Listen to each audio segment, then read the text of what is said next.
Alright, good morning. Just wanted to give a brief overview of what's been done to the truck so far. So first thing we've done is these AEV fender flares. Shouldn't really affect too much mechanically, but opened up the fender wells a good deal. Moving from the front of the truck, we have this truss which has been installed. It's a Thurin truss right there. Going back, I have a ARB twin compressor, which is installed over there. On that cross member, you can just see the manifold right there. I'll go to the front, you can see that too. Got the compressor right there all wired up, as well as the air tank. All the electrical connections have been already connected here. The only thing that actually needs to be done for the locker is an air line gets run from the manifold there, right in that little black, I don't know, notch in the tube. It's already included. It gets run all the way to the front diff right there. So that's really the only thing extra with the compressor that needs to happen. If you take a look inside, you can see the switch pod has already been mounted right here and the wiring connected. So this is the front locker switch, and this is the switch for the actual air compressor. To do the locker, you turn this one on first, and then you can do this one. I have the switch here wired up. The wires start kind of like in here, and then they come out, it's kind of funky, but they come out right over here.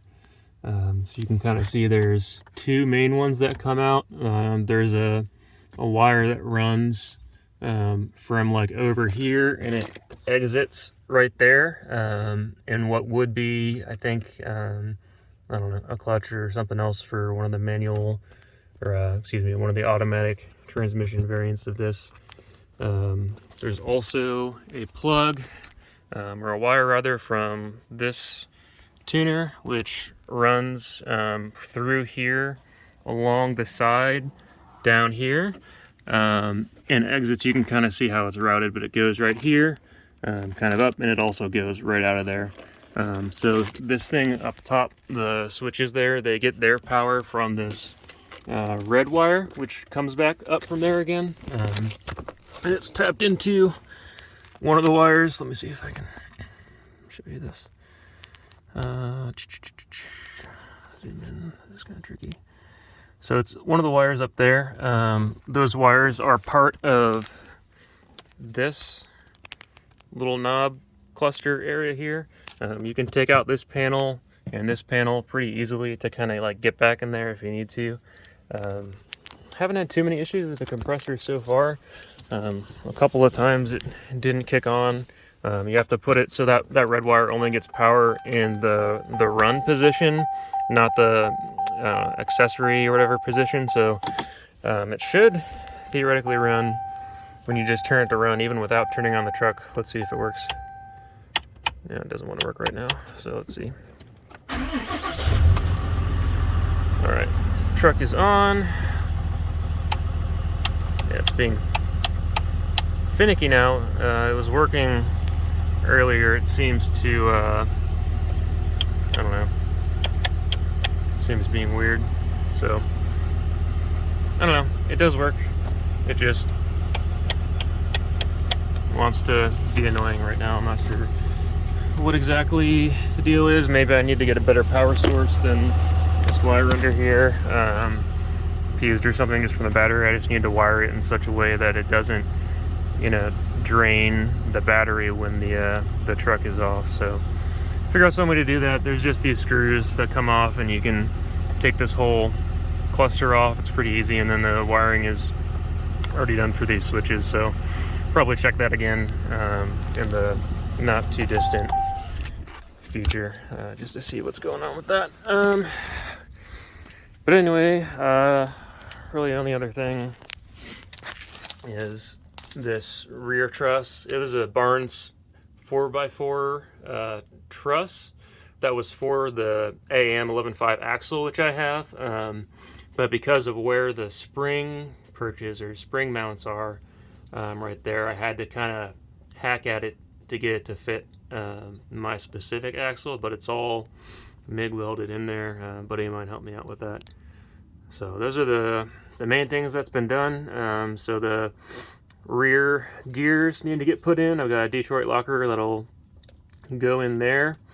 And then they're 430 gears from Nitro. And then in the front, there's going to be that R blocker. Obviously, it comes with like you had to get some sort of like spacer from Nitro Gear and Axle to allow the air locker to be put in there for whatever reason. And I've got diff covers. I had one on the front before. It should, based on talking to other people, it should also fit with the truss, because you can kind of see. Look down here. You can kind of see how the truss kind of comes up right to the diff cover there. So it may need to get just like ground down a little bit. The diff cover, I mean, not the truss, but it may be fine as well. And then I have a cover for the rear axle as well that'll kind of go on the back of there. So that's pretty much it. It's been done so far. Still have the Thurn suspension, although I do have metal cloak suspension that needs to go in there. Also, we'll eventually be doing a PSC, what do you call it, hydro steer or hydro assist. That's on order. It should be here soon, hopefully. And then I have a Mercenary off-road front bumper coming in. I already have the Warn 16.5 winch to go with that when it's in there. I kind of trimmed this bumper just to match up with this, just so it didn't look too dumb while I had it. And then I have a Maple off-road high clearance rear bumper that'll be put on here too. It's gonna, you have to cut the bed, but it kind of comes from like right here, and it'll cut right across here. So I'm gonna have to figure out kind of how to do that without messing up this fender too much. So that'll be in here. The Maple off-road bumper. I also got a couple of crossbars that'll kind of go in here, as well as it comes with a like, I don't know, like 3-bar skid replacement thing. I guess there's something on the right-ish side that some of the trucks have, and that allowed me to kind of plan out the skid plate situation under here. I'll probably get a maybe the factory skid. I'm gonna see if someone can tell me exactly how thick that is. There may be one for the front.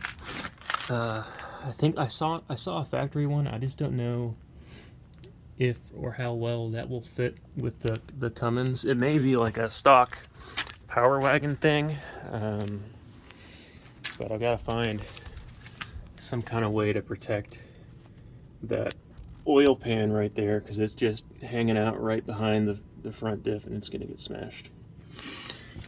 And after that, if I have time and money, I'd really like to build up, like, I don't know, part of an exo cage. I know these fenders are going to get probably smashed because they're so wide, so maybe some sort of like tubing coming from here and linking into the front bumper, kind of protecting this, I don't know, portion of the fender there. Maybe the pillars, maybe part of the doors.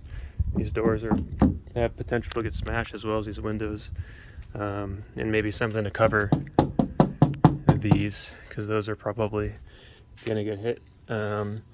Tube coming off here, maybe going around some, like, I don't know, hashing over there, so we'll see.